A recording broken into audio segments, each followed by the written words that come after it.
What's up, YouTube? Welcome to another personal finance video where I'm talking gold and silver and all the crazy stuff in the news lately. Quick disclaimer, I'm not a financial advisor, so please do your own research and consult a financial advisor before making any investment decision, like buying gold or silver or pursuing any of the strategies I discuss on this YouTube channel.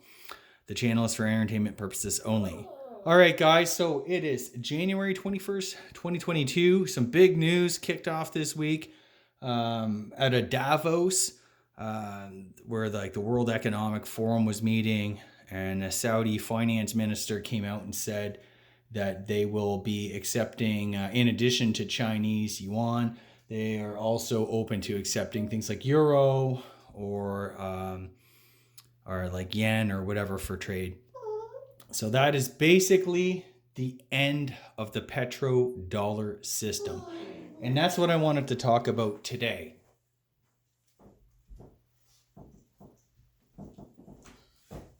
Sorry, I just had to grab this dog here.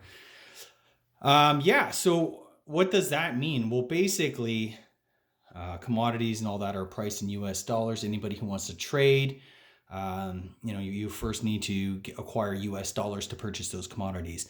And the Saudi was a key player in this whole system back in the 70s, when this whole petrodollar system kicked off.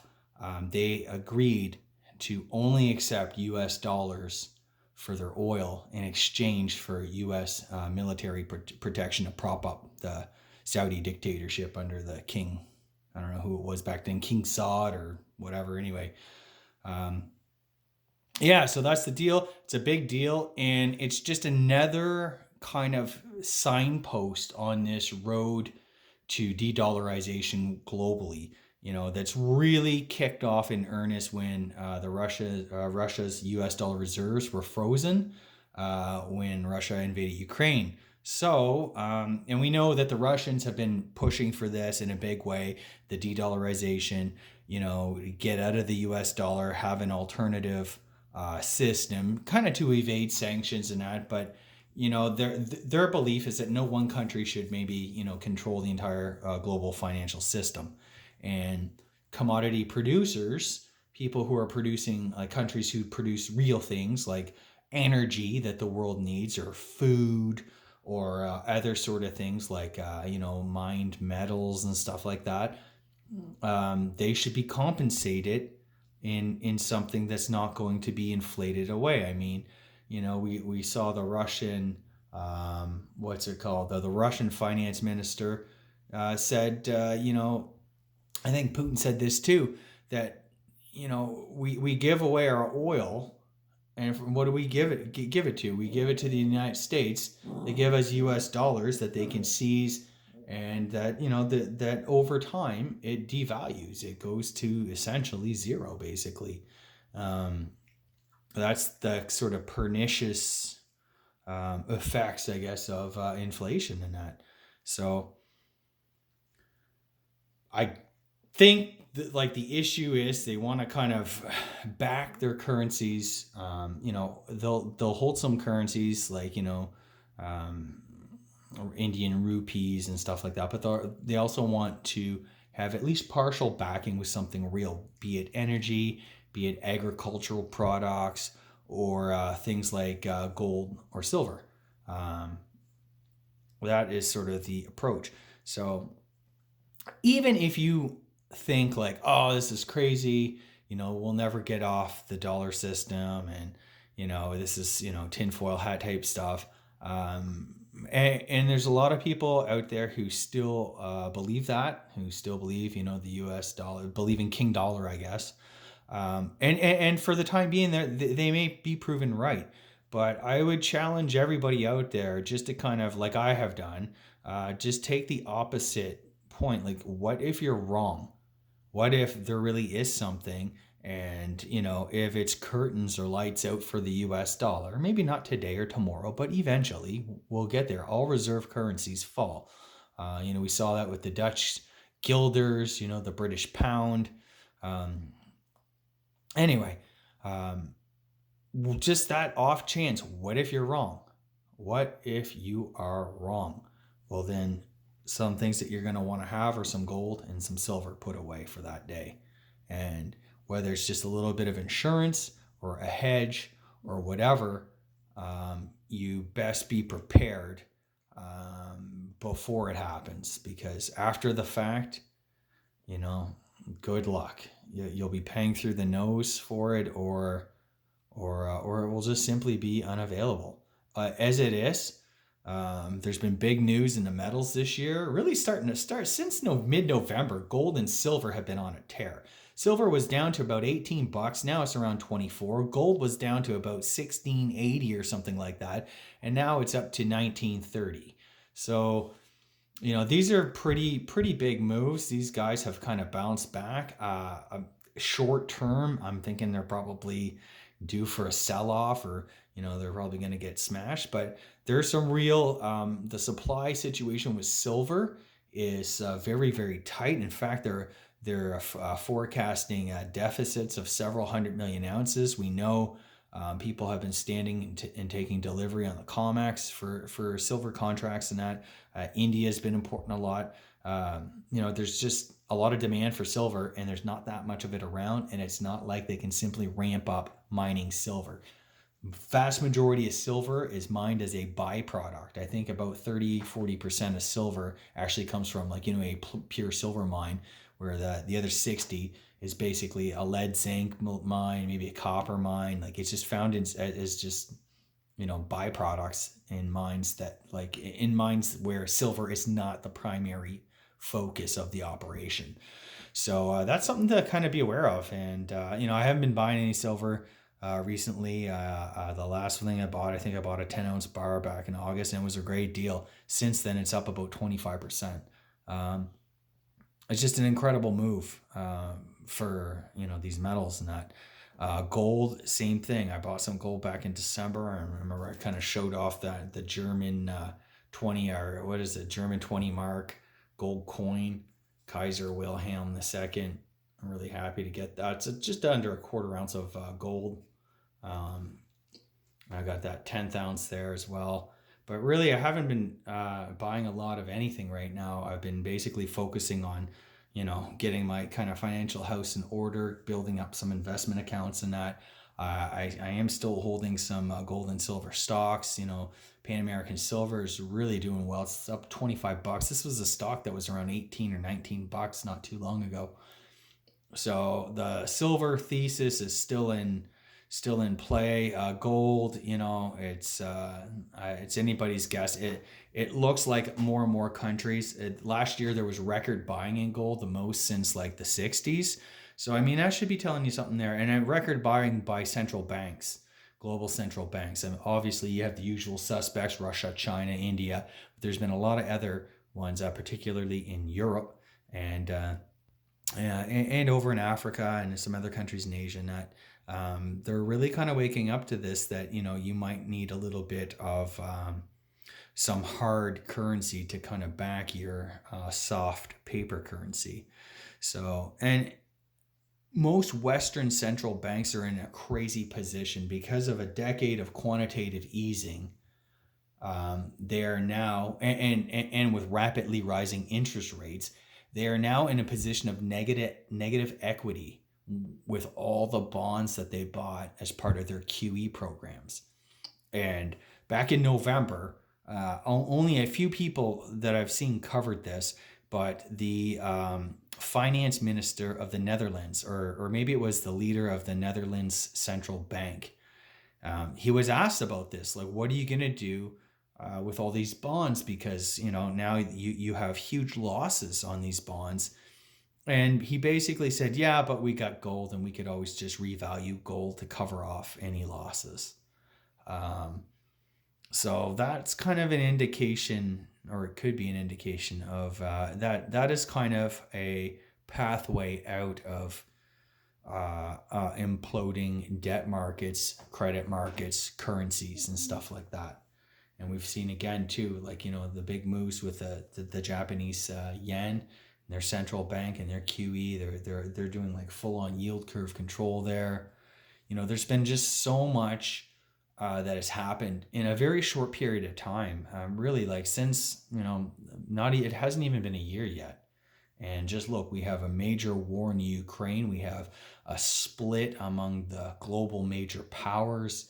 Um, Currency and debt crises are popping up everywhere.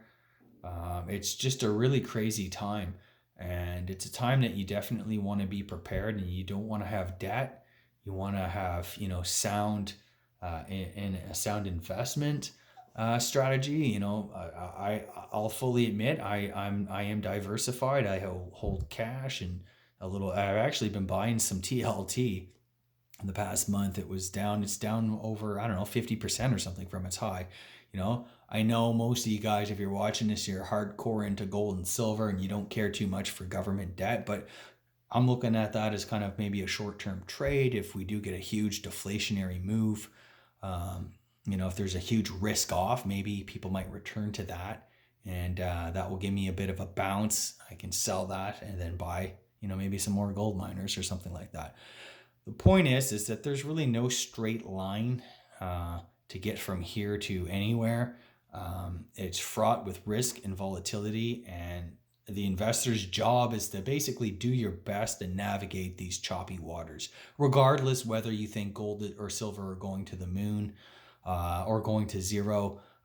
There is no clear path to either way. You need to be diversified. You don't want to have debt, including mortgage. Get rid of your mortgage. Get rid of all credit, consumer debt, everything, as much as you possibly can. You want to have a good cash balance. You want to be able to kind of survive a few months. Dave Ramsey and a lot of these other, personal finance gurus are always talking about, have 3 to 6 months or longer of liquid, i.e. cash, just sitting in an account, just in case you lose your job or in case of anything unforeseen or whatever. You have that cushion.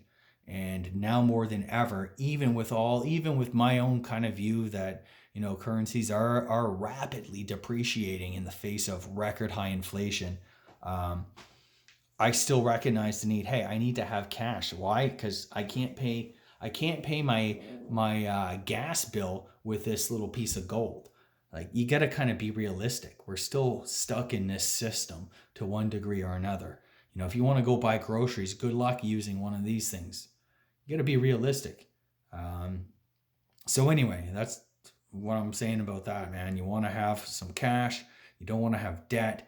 Yeah, I still own some stocks, and I'm buying some bonds too. I'm buying these bond funds and stuff like that. Even in a money market, you can get 4.25%, 4.5%. I mean, that's not terrible while you sit and wait. The stock market is still higher than it was pre-COVID. Okay, on the eve of COVID, which was like one of the all-time highs for the decade, okay, the stock market is still above that. Whether you're measuring the Canada's TSX, the S&P 500 or whatever, we're still above that. So that should say equities have a lot more further to fall, really, once this recession kind of kicks into high gear. The numbers just keep getting worse. We're seeing, people walking away from real estate deals, both in Canada and in the US. It's literally like the worst market for home buyers in, 20 years and stuff like that. Like, none of these headlines are getting better. I saw Google just laid off like 12,000 people. If that follows on the heels of Microsoft, Facebook, Amazon, this is all kind of starting. So we're still in, the early innings. Then you have geopolitical risks like wars and this new, BRICS Plus, and their idea of floating an alternative currency system to the dollar system. This is all big moves, and nobody really knows where this is going with any amount of certainty. I mean, how can we?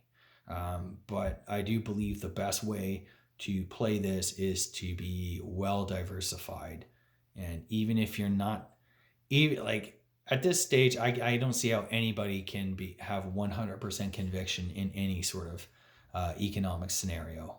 I can totally see how important it is to kind of check yourself and check your own biases, and the fact of the matter is, I could be dead wrong. That's why I bought gold and silver. I'd never really had a significant amount of gold till the past few years. I had some as part of like a coin collection, but the fact of the matter is, once you attain a certain level of, wealth or whatever, anybody, if you're like a first time home buyer and you have, 30, 20% equity in your home or something like that, I don't know, maybe you got a retirement plan, it's probably worth going out and picking up a half ounce or an ounce of gold, um, just to have something different as a hedge. And I'm not saying to put your life savings into gold or silver. I wouldn't say put your life savings into anything, but I am saying for my situation, I feel that it's important to have some real insurance and some real protection. Gold, and to a lesser extent, silver will actually do that, and I'm fine with that. I've been a lifelong coin collector, so I'm very comfortable owning and holding these things for the long term. These aren't for sale tomorrow. This isn't a trade. If you want to trade paper gold, there's lots of products. Go trade GLD or do whatever. But the fact of the matter is, it's not the real McCoy, and I think everyone's really waking up to that. There's this huge, who has what going on in the world, and when people are itemizing their inventories of central banks and that, they want to see real gold and silver, so, or at least gold. They don't really hold silver. But and then the other thing I'd say is even some Bitcoin, right? Like, Bitcoin and crypto have been killed. Now we've seen it's up about, God, I don't know, man, 10-20% at least, maybe even more, maybe like 30% or something like that off the lows. And that's because everyone thinks there's going to be this big Fed pivot, so Bitcoin launches into the stratosphere. No, I haven't bought any recently, but a couple months ago, at the lows, when all the carnage was going on, I was slowly buying, $25, $30, $40, $50 worth of Bitcoin. Not a lot, not my life savings, just a little bit, because, hey, you never know. What if this thing does go to 10 million or 100 million or who knows how much, maybe it goes to zero, but I just want to kind of just have a little tiny, my little baby toe in that door, right? You never know. And, if you can afford to lose, then you can afford to play, I guess. But anyways, that's it for today. It's been a while since I put out a video. There's been so much going on. It's just every day I'd be doing videos on headlines, and I guess my main point is that my overall strategy really hasn't changed. And if you do have a sound sort of financial strategy in that, then there's no need for it to change with, every time the weather changes or the winds change direction and stuff like that. You can play things for short-term speculative sort of gains, like, the DLT thing, or maybe that might turn into a great long-term investment. I don't know. And the fact is, nobody does. Maybe gold can really go back down to, $1,300-$1,400 or something like that. But either way, you win some, you lose some. Overall, your position is gaining strength, and you're just more of on a solid foundation. So that's it for today, guys. Thank you so much for being fans and following this channel. And I'd encourage you all to go over to my website, My Road to Wealth and Freedom. The link is in the description below. Check that out. I do appreciate it. The more people that go to the website, the more it boosts the algos and people find me on the internet. And I got a lot of articles about gold and silver coins, and just bullion and why invest in gold and that type of thing. I encourage top 10 silver coins, top 10 gold coins, that type of stuff. Check them out. Let me know what you think. I do appreciate all the comments and feedback I get. And I just wish you all well for this, what's shaping up to be a really great year if you're into the metal space and that type of thing. Take care, everyone.